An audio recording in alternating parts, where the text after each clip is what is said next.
know that the festival of Sukkot, the Feast of Tabernacles, it is the only feast in the Bible where the God of Israel is inviting the Gentile nations to come to Jerusalem.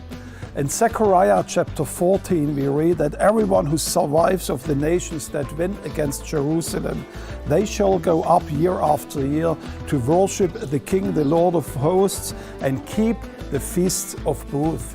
That means the prophet saw a time where all the nations of the world one day would come up to Jerusalem to celebrate the Feast of Sukkot. And it's quite amazing. We have seen over the last decades exactly this happening. We have seen thousands and thousands of pilgrims every year following that invitation to come to Jerusalem, worshiping God right here in the city of the great King.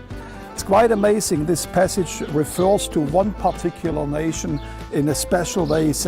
He mentions the family of Egypt as the only nation from around the world. He says, if the family of Egypt does not go up and presents themselves, there shall be no rain upon them.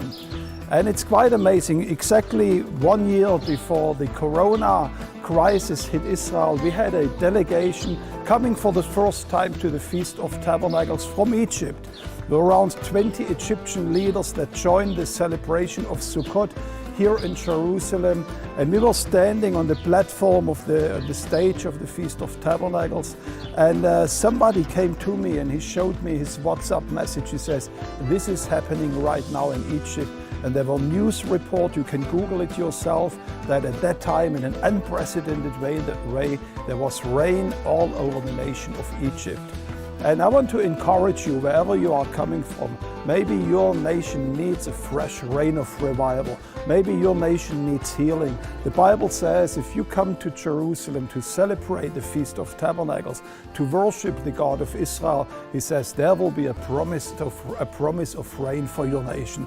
So if you feel your nation needs a national touch, I want to invite you to come with a delegation from your country here to Jerusalem and join us as we are celebrating the Feast of Tabernacles. I know God is going to bless your nation. I look forward seeing you right here in Jerusalem at Sukkot 2022.